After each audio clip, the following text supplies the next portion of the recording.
वालेकुम and welcome to good morning with Venus और मैं हूं आपकी होस्ट फरीहा इम्तियाज। कैसे हैं आप लोग? उम्मीद करती हूँ खैरियत से होंगे और जहां भी होंगे खुदा पाक की हिफ्ज़-ओ अमान में होंगे। और रोज की तरह जैसे कि मैं आपको बताती हूँ कि शदीद सर्दी को जरूर इंजॉय कर रहे होंगे। नाज़रीन, आज का जो मेरा टॉपिक है वो है हेल्दी लाइफ। हमारी अच्छी सेहत अल्लाह ताला की बहुत बड़ी नेमत है और अच्छी सेहत के लिए हमारे ऊपर लाजिम है कि हम अच्छी खुराक का इंतखाब करें। अच्छी सेहत अच्छी ज़िंदगी गुज़ारने के लिए जब हमारे पास अच्छी सेहत होगी तो हम अल्लाह ताला का बहुत अच्छे से शुक्र अदा करेंगे और अपनी ज़िंदगी को एंजॉय कर सकेंगे। लेकिन आजकल बदकिस्मती से हमारे खाने का इंतखाब इतना बुरा हो चुका है कि हम लोग खाने पीने में वो चीज़ें सेलेक्ट कर रहे हैं, खुद अपने हाथों से अपनी बीमारियों को इकट्ठा करके खा रहे हैं और उसके बाद हम परेशान हैं कि यही तो खाया था, वो मुझे जाके एडजस्ट क्यों नहीं हो रहा, यही तो खाया था, मैं तो बहुत हेल्दी हेल्दी खाना खा रहा हूँ, बहुत अच्छे रेस्टोरेंट से खा रहा हूँ, बहुत उधर हाइजीनिक जो है उधर फूड है, लेकिन मेरा जो स्टमक है वो डिस्टर्ब क्यों हो रहा है, मेरी हेल्थ जो है वो खराब क्यों हो रही है। वो खाना चाहे आप किसी अच्छे रेस्टोरेंट से खाएं, चाहे किसी आप अच्छी जगह से, जितनी मर्जी हाई लेवल की जगह से खाएं, लेकिन उन खानों में जो मतलब आप कह लें फूड कलर्स इस्तेमाल होता है, जो एसेंस इस्तेमाल होते हैं, वो हमारे लिए हमारी सेहत के लिए ठीक नहीं है।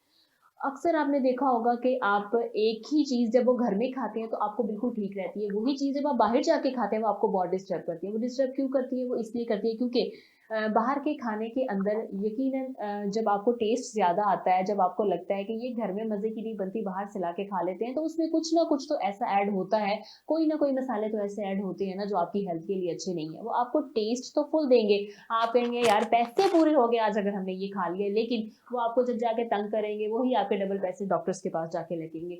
अक्सर आपने सुना होगा कि ज़िंदा रहने के लिए खाना चाहिए, लेकिन हम खाना खाने के लिए ज़िंदा हैं। हमें लगता है कि हमने ज़िंदगी अब अगर ज़िंदा रहना है तो खाना खाने के लिए रहना है। अक्सर आपने बाज़ घरों में ये भी देखा होगा कि अगर एक टाइम का खा लिया है तो उन्होंने उस टाइम का शुक्र अदा करने के बजाय ये सोच रहे हैं कि शाम को क्या खाना है। और अगर शाम का खा लिया है तो उन्होंने सुबह के नाश्ते की प्लानिंग करना स्टार्ट कर देनी है कि सुबह नाश्ते में हम क्या खाएँगे। और नाश्ता आजकल छुट्टियों के हिसाब से अगर मैं बात करूँ तो हम बहुत हेल्दी खा रहे हैं। हमारे दरवाजे, खिड़कियाँ, हर चीज़ बंद है, इन्वर्टर्स चल रहे हैं। हम इस तरह का खाना क्योंकि सर्दियों में आपको पता है खुराक जो है, जो हमारे खाने हैं वो ऑटोमेटिकली गर्म हो जाते हैं, जिनकी गरमाइश होती है। हम जब वो खानों का अपना इंटेक बहुत ज़्यादा कर लेते हैं और एक ही जगह पे और एक ही बिस्तर में बैठ के खाना है और वहीं से खा के रख देना है और आगे से उठा के किसी और ने ले जाना है, वो भी हमें बहुत डिस्टर्ब करे। तो अपने खाने के मेयार को, अपनी उसकी क्वालिटी को बहुत अच्छा बनाएँ।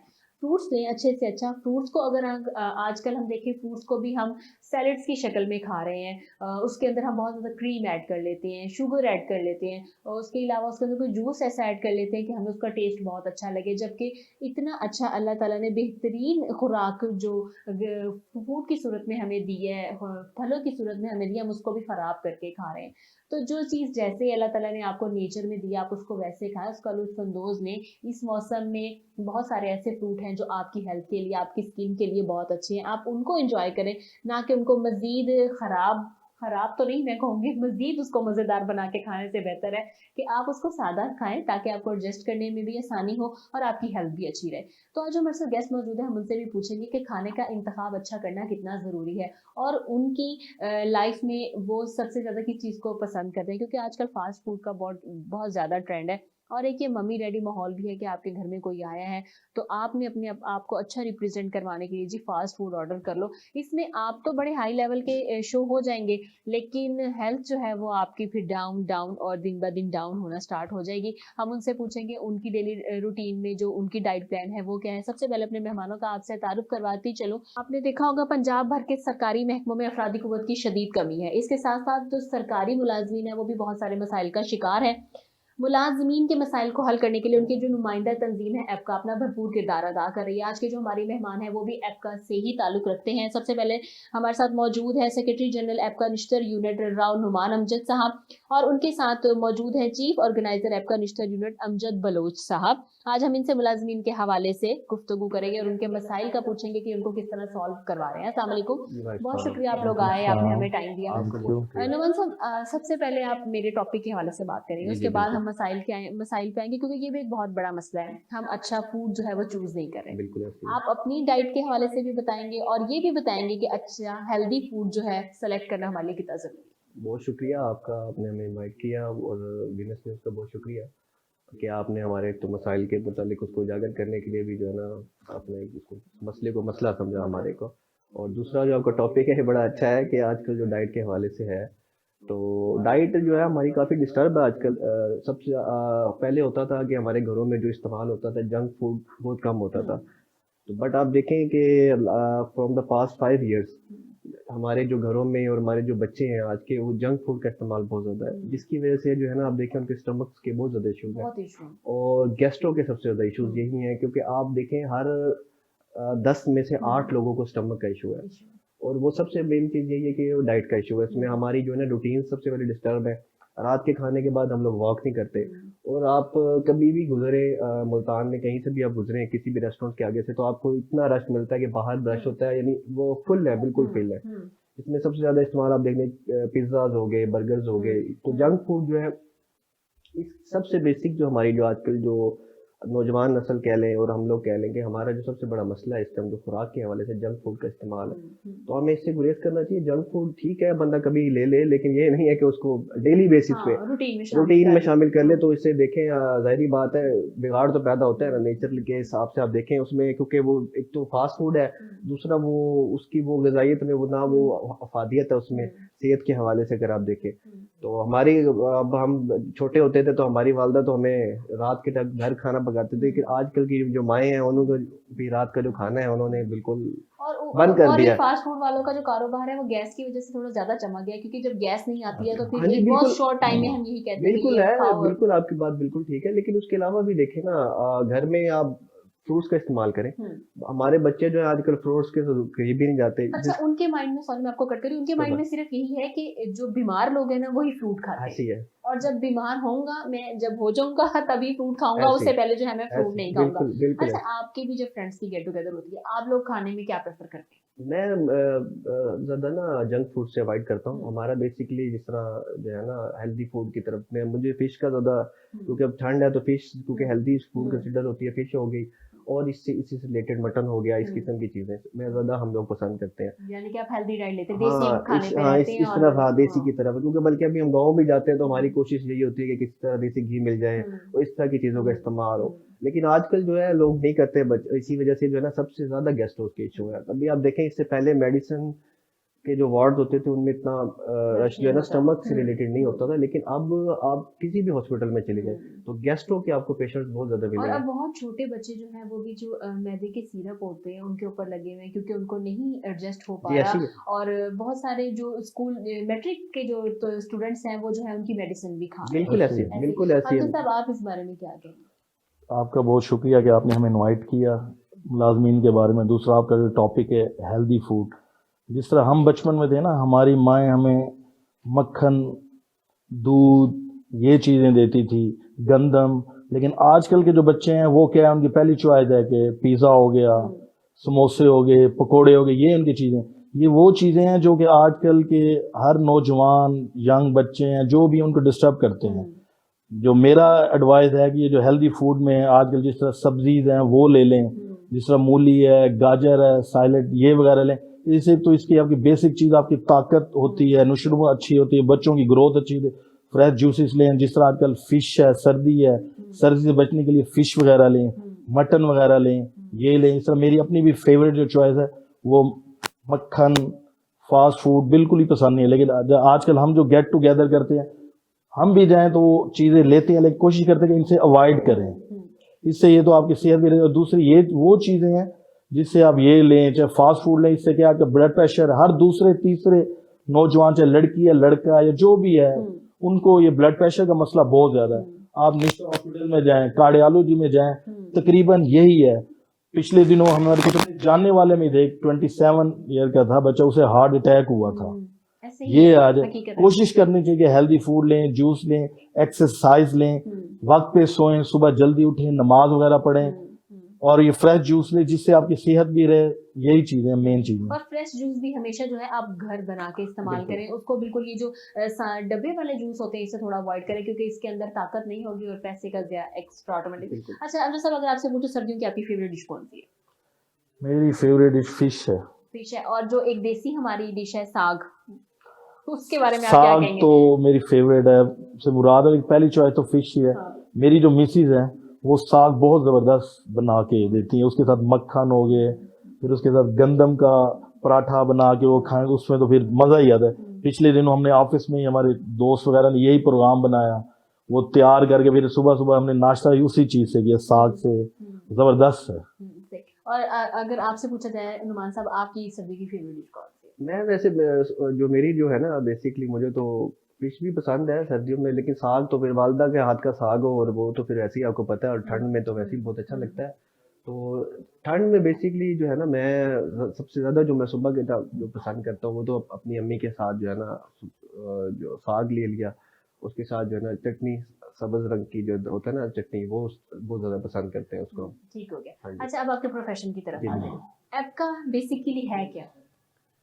आपका, मैं आपको जो है ना, अच्छा सवाल है आपका, शुक्र है कि आपने पूछ लिया। आपका बेसिकली जो है, ये एक तंजीम है, किसी भी आप देखें जो है ना, जमहूरी मुल्क में या किसी भी जगह पे, ये एक ऐसी जो है ना प्लेटफॉर्म्स होते हैं, अब जिसमें हमारे पाकिस्तान है, इसमें ये वही जमात है जो पाकिस्तान की सबसे पुरानी और सबसे बड़ी सरकारी मुलाजमीन की नुमाइंदा जमात है। आपका बेसिकली इसका जो एब्रीवेशन है वो है all Pakistan clerk association. But ये इसकी जो आपका की जो अंडर जो अम्ब्रेला है, इसके अंडर तमाम कैडर्स ग्रेड 1 to 22 आपका की जो एफर्ट्स होती हैं, उसमें तमाम लोगों के इनमें मसाइल को उजागर करते हैं, जिसमें अभी हमने रिसेंटली हमारी जितनी भी स्ट्राइक्स होती हैं, उनमें टीचर्स भी शामिल होते हैं, उनमें नर्सिस भी होती हैं, उनमें बाईडीए से डॉक्टर्स होते हैं, और उनमें आप लगा लें कि हमारे क्लरिकल अमला, मिनिस्ट्रियल कार्डी जिसको कहते हैं, अकाउंटेंट्स, ऑडिटर्स, ये सब शामिल होते हैं। तो ये उन सब की नुमाइंदा जमात है। तेज के हवाले से हमारे मसले होते हैं, आपने देखा होगा मेजोरिटी जून बजट्स के दिनों में हड़ताल होती हैं, तो वो आपका ही करती है, फेडरल लेवल पे भी और प्रोविंशियल लेवल पे भी आपका ही इसको करती है। तो ये आपका बेसिकली ये जो इसके छोटे से। तो आप इसमें कितना किसी भी मुलाजमीन को, जैसे कि कोई भी, जैसे पिछले दिनों हमने देखा था स्कूल्स के हवाले से आप लोगों ने हड़ताल की, इसमें आप बहुत आगे आगे थे, तो इसके स्ट्राइक के जरिए आपको लगता है कि आप अपनी बात को कितनी जल्दी मनवा लेते हैं, और स्ट्राइक करना ही क्यों जरूरी है? देखिए, स्ट्राइक कोई भी आप माशाल्लाह आप बेहतर जानती हैं, कोई भी इंसान नहीं चाहता कि वो गर्मी में जाके धक्के खाए, रोडों पे रिलील हो, उसके बाद आप देखें हड़ताल, गला फाड़ना रोड पे, ऐसी कोई आम बात तो नहीं है, उसमें गर्मी में ठंड में जाके मारे भी पड़ती हैं, तो कोई भी इंसान नहीं चाहता। लेकिन मसला ये है कि जब आप बिल्कुल आप अपने मसाइल के जो आपके मसले हल नहीं हो रहे होते और आप अपने हकूक आपको नहीं मिल रहे होते, तो आपके पास वाहिद हल तो फिर प्रोटेस्ट करना ही बनता है। स्ट्राइक की तरफ भी हम तो बेसिकली हमारा तो ये होता है ना कि देखें, हम एहतजाज करके हुकूमत से अपने ऐवान में जो हमारे लोग बैठे हैं, हमारे जो ब्यूरोक्रेसी है या प्रोविंशियल लेवल पे या फेडरल लेवल पे, तो हमारा यही होता है कि भाई किसी तरह हमारी आवाज़ उन तक पहुंचे। अब आप खुद जानती हैं इतना मुश्किल दौर है, और रिसेंटली 2-3 इयर्स में बहुत ज़्यादा इन्फ्लेशन हुई है और बहुत ज़्यादा महंगाई है। तो आप उसके हिसाब से देखें, आप कंपेयर करें, तो आप किसी भी मुलाजिम को देखें, वो अपने घर का बजट एडजस्ट नहीं कर सकता, बहुत मुश्किल है। तो आप उसके हिसाब से आप पेज देखें, लोग तो कहते हैं सरकारी मुलाजमीन को बड़ा उनके बारे में मनफी रखते हैं, लेकिन अगर आप देखें एक प्राइवेट सेक्टर में एक बंदा है, अगर वही वो काम कर रहा है, उसकी तनख्वाह तकरीबन अराउंड अबाउट 2 से 3 लाख रुपया, और उससे ज़्यादा ही एक मेरी नज़र में, क्योंकि हमें खुद भी अभी जवान हम हैं और हमने काम किया है और हम करते हैं, तो हमें उससे ज़्यादा हम काम करते हैं, और हमारी पे उसके हिसाब से कितनी होगी, 60-70 हज़ार होती है। तो ये हमारे कुछ मसले होते हैं, इसलिए हम बस ये एक मिसकंसेप्शन फैली हुई है कि अगर आप सरकारी टैग आपको लग गया तो आपकी बहुत अच्छी जॉब होगी, आपके तो सारे जो है वो दुख है वो खत्म हो चुके होंगे। उसी में ही है, हमें आप लोगों में से ही होते हैं, सब सरकारी मुलाजिम कोई बाहर से तो नहीं आते। लेकिन वो जो मिक्स फैलाने वाले होते हैं ना, वो हमें से नहीं होते, वो हमें से बाहर से बिल्कुल मनफी, तो फिर आपको पता है बिल्कुल हर जगह। जी साहब, इस टाइम मुलाजमीन को कौन से मसाइल का सबसे ज्यादा सामना है? सबसे ज्यादा तो जो आजकल महंगाई का इशू है, इतना है कि एक पहले स्केल का बंदा है, उसकी राउंड अबाउट 32,000 पे है, वो अपने घर का चूल्हा किस तरह चलाए, घी, आटा, चीनी आप देख लें कितना महंगा, फिर आजकल पेट्रोल देख लें, 1 लीटर भी एक मोटरसाइकिल एक गरीब मुलाजिम जो पहले स्केल वाला है, अब उस टाइम 267 268 पर लीटर पेट्रोल है, वो किस तरह डलवाए, अपने बच्चों की फीस किस तरह पे करे, इतनी महंगाई है कि इतनी पे में मेरे ख्याल गरीब बंदे के जो पहले स्केल वाला मुलाजिम है उसका बहुत मुश्किल है गुजारा करना। इसलिए हमारी जो अथॉरिटीज हैं आजकल जिस तरह दौर है, जो भी है हुकूमत, हमारी इनसे पुरजोर अपील है कि कम से कम एक पहले स्केल वाले उजरत उनकी कम से कम 50,000 तो हो ना, जिससे अपने गरीब बच्चों का, अपने खानदान का बिल्कुल मसला हल कर सके, पेट पाल सके, यही है। अच्छा, और अगर देखा जाए पंजाब हुकूमत की तरफ से मुलाजमीन को जो हाउस रेंट है और उसको इजाफा किया गया उसके अंदर? जी हाँ, पिछले दिनों कुछ हाउस रेंट में इजाफा किया गया था। ठीक है। जिस तरह वफाक का है उस तरह पंजाब का नहीं है। हम कहते हैं जिस तरह वफाक का है, सेम जो सूबाई महकमे के मुलाजिम उनका भी सेम हाउस रेंट या मेडिकल अलाउंस जो भी अलाउंसेस है एक ही तर्ज पे होने चाहिए। हमारे जो पंजाब वाले हैं इनकी बहुत ही कम है, हाउस रेंट है, कन्वेंस अलाउंस है, मेडिकल अलाउंस है। तकरीबन अगर पूरे पाकिस्तान के वफाक के तर्ज पे किया जाए तो इससे बहुत सारे मसाइल मुलाजमीन का मसला हल हो हो जाएगा। सकता है, ठीक हो गया। नुमान साहब, इस टाइम अगर हम बात करें पंजाब की हॉस्पिटल्स में, कौन से हॉस्पिटल्स की मैं बात करी, मुलाजमीन नहीं, हॉस्पिटल में कौन कौन से मसाइल का सामना है? दवा मेडिसिन नहीं है, बेड्स नहीं है, या फिर वहां पर जो काम करने वाले मुलाजमीन है उनकी तादाद कम है? देखिए, सबसे बड़ी जो हमारे हमें कमी है ना वो तो एचआर की भी है ठीक है। मेजोरिटी में। अच्छा, उसके अलावा अभी तो देखें आपके सामने मेडिसिन का या इशू है या ये जितने भी इश्यूज है ना, ये तो गवर्नमेंट के लेवल के हैं, क्योंकि इसमें तो गवर्नमेंट की पॉलिसीज होती हैं, बजट से रिलेटेड होती हैं। तो बेसिकली हमारा तो मकसद होता है अपने अपने जो हमारी जो कम्युनिटी है उसके लिए क्या किया है हमने, क्योंकि हम तो उन्हीं की नुमाइंदगी हैं और हमने तो उन्हीं की नुमाइंदगी करनी है हर जगह पे जाके। तो हमारा सबसे बड़ा इशू है, हमें एचआर की बहुत कमी है, हमारी बहुत सारी पोस्टें वैकेंट है। उसके अलावा हमारे ना सबसे बड़े जो मसले हैं हमारी प्रमोशंस के बहुत इशू हैं। हमारे मुलाजमीन है, ऐसे ऐसे बच्चे हैं, आप यकीन करें पीएचडी कर रहे हैं और वो बैठे हैं 8-8 के स्केल में, 10-10 स्केल में, उन ग्रेड 10 और ग्रेड 8 ग्रेड 7 पीएचडी होल्डर्स के बच्चे हैं जो पीएचडी, अब आप खुद समझदार हैं, देखिए पीएचडी का बच्चा हो और वो साथ में उसकी वैसे ही भी वो डिमोरलाइज होता है बिल्कुल इंसान, ऐसा ही। ठीक है ना। आगे प्रमोशंस की सीट्स ही नहीं है, तो इसमें बड़ी अदम तवज्जो है, ना कभी किसी ने इसको मसला समझा है।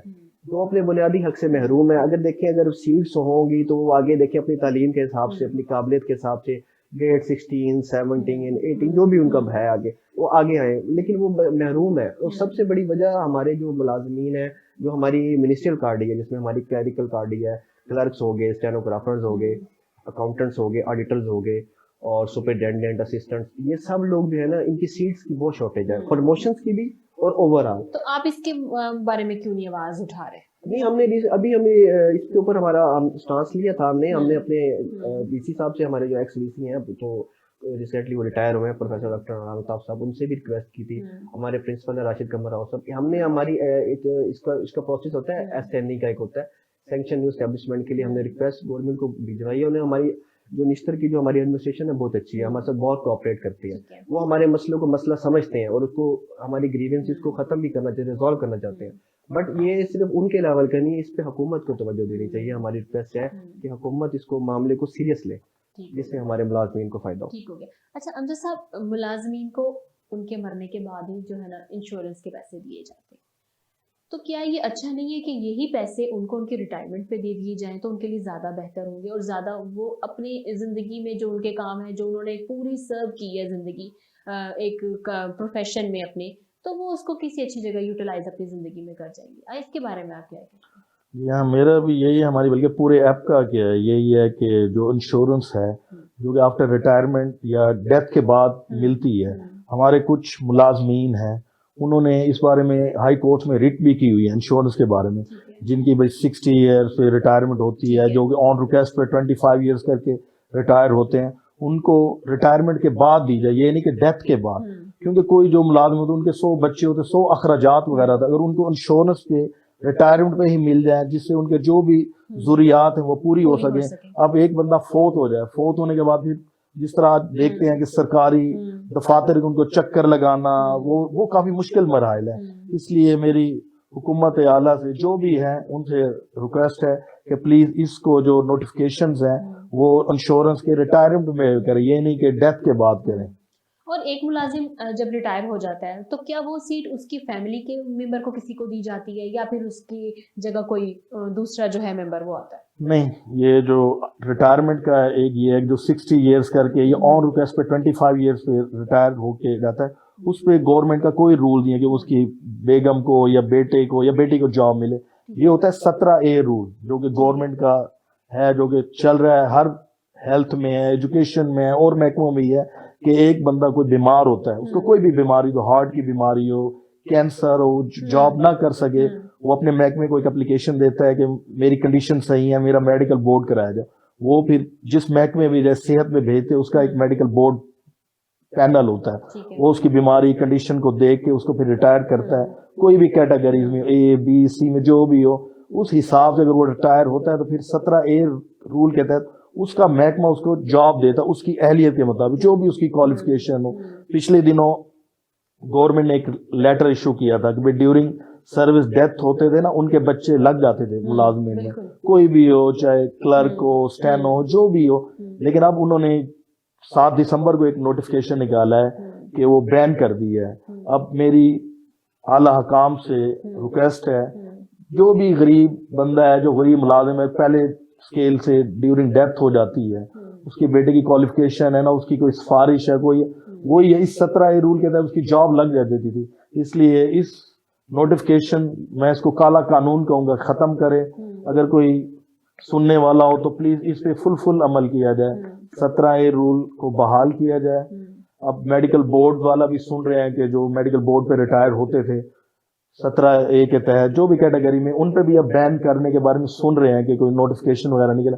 मैं कह रहा हूँ उस नोटिफिकेशन को भी ना इशू किया जाए, जो कि डेथ वाला था, खत्म हुआ है 7 दिसंबर को।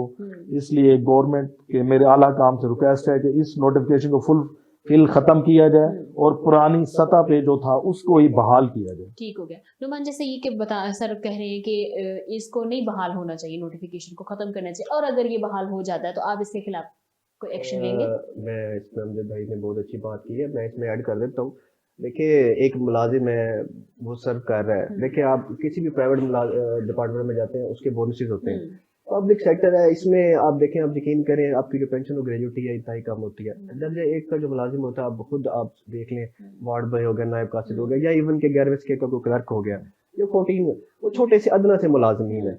अच्छा, आप देखें, अगर उनके ऊपर एक मुश्किल वक्त आ गई है तो ये हुकूमत की जो है ना, आपका जो कॉन्स्टिट्यूशन है वो इजाजत देता है ताकि आपकी जो है ना 17A जो रूल है उसके तहत भी उसके घर का चूल्हा ठंडा ना हो। एक बच्चा लग जाए, बरसरे रोजगार होगा, वो अपने घर का चूल्हा चला लेगा, वालदा है, वालदा को संभालेगा, बहनें हैं, उनकी शादियां करनी है, जो भी आप देखें, आप खुद आप बेहतर जानती हैं।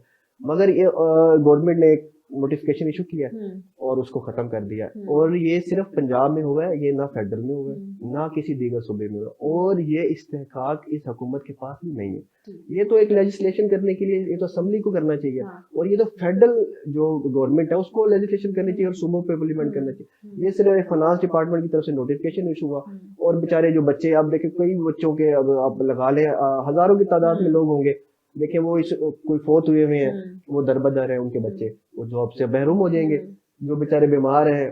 देखें, ये तो बुरा वक्त तो किसी पे भी आ सकता है। तो ये तो एक ये था कि चले, एक अल्लाह ताला की तरफ से एक सहारा था कि चले, होता था कि जी चलो वालिद फोत हो गए, तो उसका इसमें ये नहीं होता था कि जी वालिद फोत हो गए, जी फौरन बच्चे को उसकी तालीम और उसकी अहलियत की बुनियाद पे ही बच्चा लगता था, या उसकी बेवा लग जाती थी, किसी के मुंह की तरफ नहीं देखना पड़ता उसको, ठीक है। लेकिन वो अब देखें, ये अभी रिसेंटली खत्म हुआ, अभी हम इसके ऊपर जो है ना, इंशाल्लाह हमारा लाहे अमल डिसाइड हो रहा है पाकिस्तान लेवल पे और पंजाब लेवल पे, हमारी जो मरकजी क़यादत है वो डिसाइड कर रही है। इंशाल्लाह हमें हुकूमत से रिक्वेस्ट करेंगे अगर इसको खत्म करें, नहीं तो फिर इंशाल्लाह उसका लाहे अमल हमारी जो मरकजी क़यादत है वो देगी और उसमें हम अमल करवाएंगे इंशाल्लाह। ठीक हो गया, आपसे मजीद गुफ्तगू करेंगे, लेकिन अब टाइम हुआ एक ब्रेक का। देखते रहिए गुड मॉर्निंग विद वीनस, मिलते हैं ब्रेक के बाद।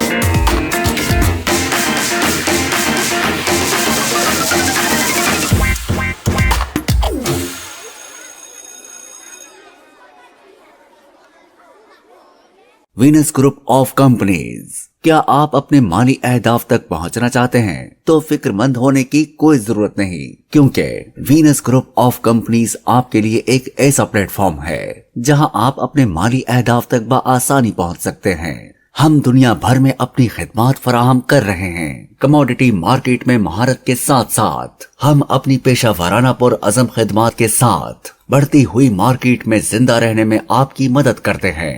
हमारा एतमाद मार्केट के खतरात को कम करना है, जिसका नतीजा आप काबिल जिक्र मुनाफा कमाते हैं। वीनस कस्टमर केयर सपोर्ट 24 घंटे मुफ्त मुशावरत फराहम करती है और हमवार अमल के लिए हमारे पार्टनर्स की मदद करती है। तो आज ही हमारी वेबसाइट पर रजिस्टर हों और मुनाफा कमाना शुरू करें।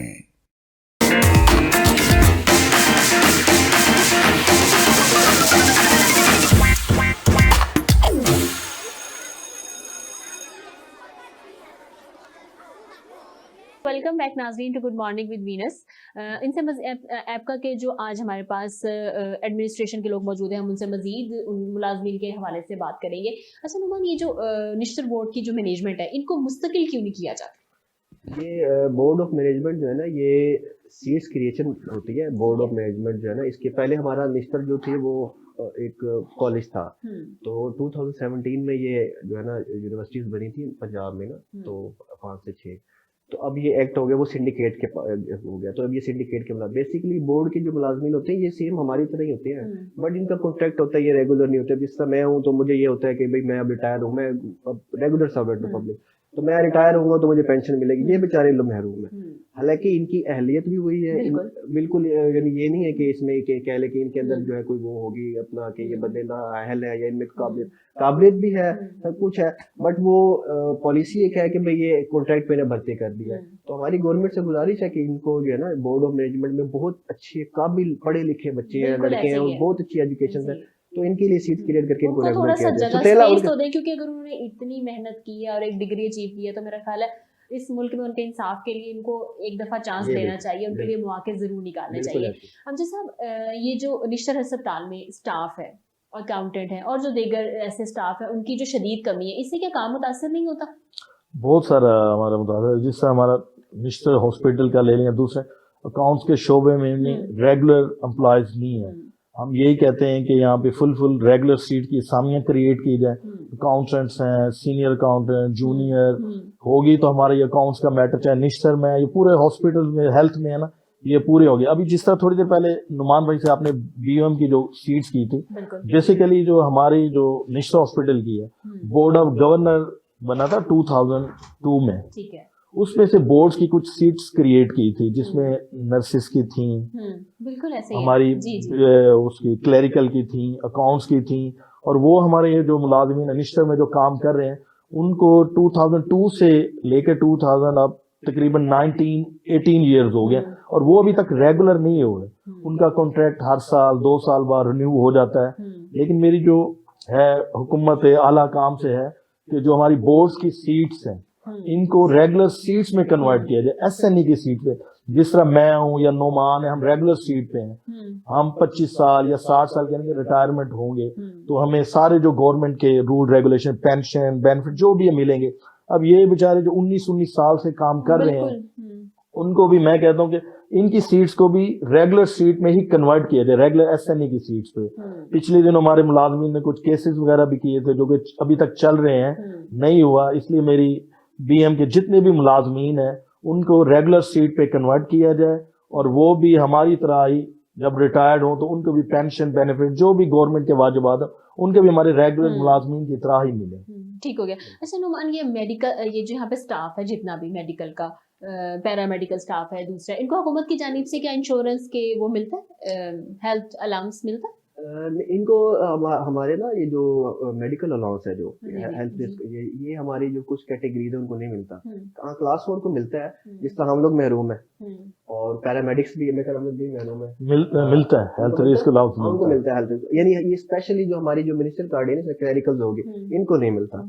तो ये देखे ना, ये तो सुतेला सलूक है ना। हाँ, बिल्कुल ऐसे ही है कि आधों को मिल रहा है और दूसरा है जो इस वाला तबका उसको जरा सोच समझ के बीमार होना पड़ेगा। हाँ जी बिल्कुल, हमें बीमार होना पड़ता है और फिर हमें जेब से देनी पड़ती है। अच्छा नुमान, आप थोड़ा सा बाहर आते हैं, आपकी लाइफ के बारे में बात करते हैं कि आपने यही फील्ड क्यों चूज की? मैं आपको बताता हूँ, मेरे वालिद साहब भी निश्तर में थे, सर्वेंट थे, तो मैं काफी छोटा था तो उनका इंतकाल हो गया था। ये जैसे आप कह रही ना 17A में, चलो मिसाल आपको एग्जांपल आपके सामने है, तो मैं 17A पे आया था अपने वालिद साहब की जगह पे ना। तो मैं काफी छोटा था, मैं उस टाइम FSC के एग्जाम दे रहा था। तो लेकिन ये है कि देखे ना, इस कानून के तहत मुझे फायदा हुआ। मैं आया और मुझसे छोटे मेरे बहन भाई थे, तो मैंने उनकी एजुकेशन भी की, मेरी बहनें मैंने पढ़ाया, डॉक्टर बनी मेरी बहन, मैं खुद अब इवन PhD का स्टूडेंट हूँ। तो इसी नौकरी की वजह से मैं आया और हुआ, नहीं तो मेरे वालिद साहब का अगर इंतकाल हो गया और ये पॉलिसी ना होती तो मैं बड़ा डिस्टर्ब हो जाता। तो इतना तो हक बनता है सरकारी मुलाजमीन का कि भाई आप अपने बच्चे, किसी का घर अगर डिस्टर्ब हो वालिद को, तो ये देखिए तो अल्लाह ताला की तरफ से है। तो ये है कि इसी वजह से जो ना, मैं तो इसी पे आया था। तो अल्हम्दुलिल्लाह हम PhD कर रहे हैं और आगे इंशाल्लाह जहाँ भी अल्लाह ताला ने रिस्क लिखा होगा, जहाँ भी प्रमोशंस होती हैं तो जाएंगे। अब जैसे आप इस फील्ड में कब से आए? आपको, आप जैसे कि अभी आपने बताया कि आपको कितने साल हो चुके हैं? 17 साल? मेरी 2002 में अपॉइंटमेंट हुई थी, ऑलमोस्ट अब 21 ईयर्स हो तो चुके आपकी भी हैं। फैमिली का कोई मेंबर था इसमें? जी जी, मेरे वालिद साहब यहाँ मिस्टर हॉस्पिटल मुल्तान में कोई ड्रेसर काम करते थे, उनको हार्ट का मसला हुआ ठीक है। तो वो मेडिकल बोर्ड पे रिटायर हुए, तो मेरी जॉब लगी। बेसिकली मैं शुरू में था ना, मुझे निश्तर में हेल्थ में बिल्कुल जाने का शौक नहीं था। मैं क्रिकेट वगैरह खेलता था बहुत, और मैंने यहाँ मुल्तान लेवल पे क्रिकेट बहुत खेली है। टेप बॉल का था, मुझे दूर दराज से लोग ले जाते थे अपने के आ जाएं, कुछ स्कॉलरशिप मिल जाता था जिससे अपना बसर वगैरह करता था।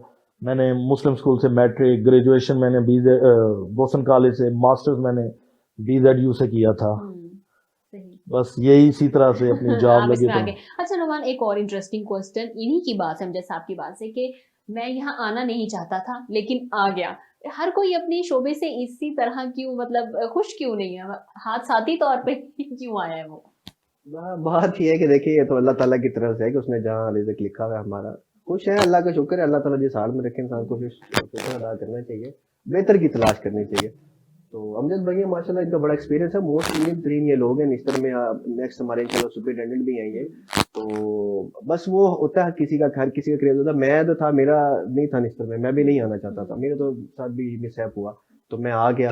तो लेकिन फिर अब मैं सोचता हूँ, मैं कहता हूँ ठीक है, इसमें भी अल्लाह ताला की कोई बेहतरी होगी। बिल्कुल ऐसा मैं ही डॉक्टर है। बनना चाहता था, हाँ। ठीक है, मैंने इवन के मेरा नाम भी आ गया था मेरी लिस्ट में प्राइवेट मेडिकल कॉलेज में इब्न सीना में, बट मेरे फादर की डेथ हो गई थी तो मैं नहीं कर सका। मैं इधर आ गया, मेरे दोस्त पढ़ते थे, मैं उनको देखता था कि यार मेरे दोस्त पढ़े हैं। फिर मैंने अपनी एजुकेशन इंप्रूव की, फिर आहिस्ता आहिस्ता आहिस्ता आहिस्ता आहिस्ता अब देख लिया हम PhD तक पहुंच गए, डॉक्टर तो वैसे ही बन गए। बन गए, बिल्कुल ऐसे ही। और हमने हाँ जी।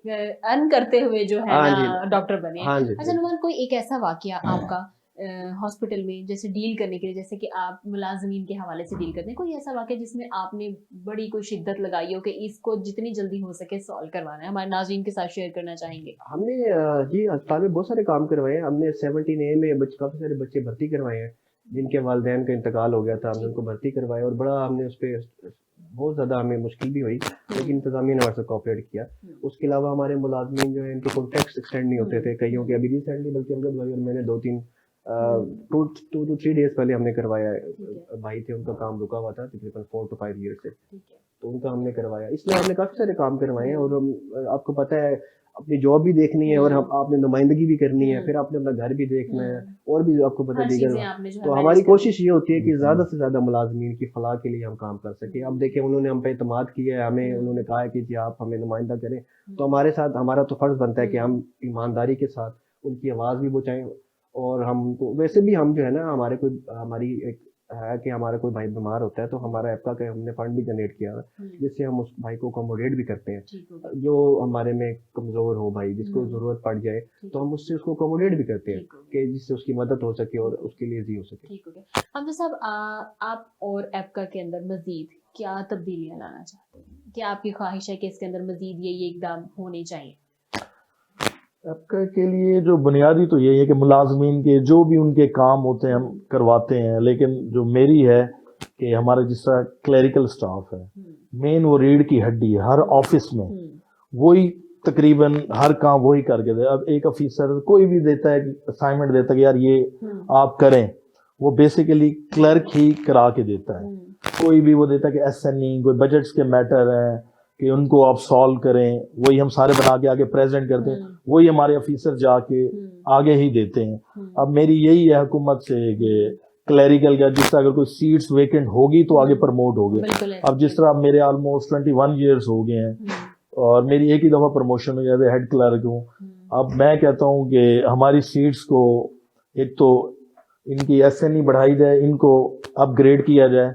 जिस तरह 11वें स्केल पे है कंप्यूटर जूनियर का, उनका 14वां, और सीनियर क्लर्क है 14वां, उसको बेसिकली 16वां, असिस्टेंट है हमारे 60, उनको 17, और हमारे जो सुपरिटेंडेंट है 70, उनका 18 का। इस तरह कहते हैं ये तब्दीलियां हो जाए। और दूसरा एक इशू है जो कि उस बारे में मैं बात कर रहा हूँ कि स्पेशली हमारे पैरामेडिक्स हैं जो कि पूरे हेल्थ में हैं, वो रीढ़ की हड्डी का काम करते हैं। इस पैरामेडिक्स में आपको बताता हूँ जो आते हैं, डिस्पेंसर्स, OT असिस्टेंट, ये रेडियोग्राफर्स, सेटेलाइजर ऑपरेटर, और बहुत सारे इसी में आते हैं। अब उन्होंने 2011 में एक हेल्थ डिपार्टमेंट ने स्ट्रक्चर तैयार किया था 24/11/2011 का। उसमें उन्होंने कुछ कैटेगरीज को डिस्ट्रीब्यूट किया था, यानी 50%, 34%, 15% और 1%, हर कैटेगरी को टेक्नोलॉजीज में कन्वर्ट किया था। डिस्पेंसर था उसको फार्मेसी टेक्नोलॉजी में, ओटी टेक्नीशियन उनको सर्जिकल टेक्नोलॉजी में, लैब था उनको पैथोलॉजी टेक्नोलॉजी में, रेडियोग्राफर को रेडियोग्राम इमेजिंग टेक्नोलॉजी में। हमने कुछ प्रमोशंस की थी, लेकिन वो स्ट्रक्चर कुछ सही नहीं बना हुआ। जब ऊपर हायर लेवल पे भी जाते हैं वो कहते हैं यार आप इस तरह कर लें, सीट क्रिएट करा लें। जो मैं अपने ऐप्का के प्लेटफॉर्म से और एक एक नुमाइंदा होने की वजह से गवर्नमेंट वाला से रिक्वेस्ट करता हूं कि अगर वो स्ट्रक्चर अगर चेंज करके उनको इस पे कर दिया। अब एक डिस्पेंसर है जो कि भर्ती होता है 15 साल 20 साल करता है, उसकी प्रमोशन 20 साल बाद होती है। मैं कहता हूं कि अगर एक डिस्पेंसर मैक्सिमम 5 से 7 साल हो जाए, अगर उसको डिस्पेंसर से सीनियर टेक्नीशियन में कन्वर्ट कर दिया, रेडियोग्राफर को इसी तरह, तो इस तरह बहुत से मसाइल हल हो जाएंगे जो कि अभी पूरे हेल्थ में ये हल नहीं हो चुके। बहुत जगह पे इनको रिवर्ट भी किया है, किसी जगह पे मुलाजमीन ने रिट भी की हुई है, स्टे भी लिया हुआ है। इसलिए प्लीज मेरी हुकूमत बाला से रिक्वेस्ट है कि जो सर्विस स्ट्रक्चर है पैरामेडिक्स को अगर इसको रिवाइज करके किया जाए, तमाम यूनियन जो कि पैरामेडिकल की हैं उन सबको साथ लेके मुशावरत करके अगर इस पे अमल किया जाए तो बहुत से मुलाजमीन का फायदा भी हो जाएगा, और जो कि इतने अरसे से काम भी करेंगे उनकी प्रमोशनें भी ड्यू हैं, उनके प्रमोशनें भी हो जाएंगी। बस यही है। ठीक हो गया। अच्छा नुमान, पंजाब हुकूमत की जानिब से ये जो पेंशन और लिव इनकैशमेंट के इन्होंने एक बिल पास किया है, इसके बारे में आप क्या कहेंगे? ये भी सेम आपको मैं बताऊं एज इट इज ही है। ये जिस तरह 17A का रूल है ना, तो ये भी इसी टर्म गवर्नमेंट ने किया है। तो ये लेकिन इन्वेस्टमेंट होती थी कि भाई एक गवर्नमेंट सर्वेंट है ना वो छुट्टियां नहीं करता था, तो उसके उसमें उनको एक ग्रांट मिलती थी। और अब जिस तरह मैं हूँ, मैंने अब मेरी 10 साल सर्विस हो गई है, मैंने कभी अर्न लीव नहीं ली जो मुझे गवर्नमेंट अलाउ करती है 48 लीव्स इन अ ईयर, मैंने आज तक नहीं ली। मेरे 10 साल की छुट्टियां जमा है।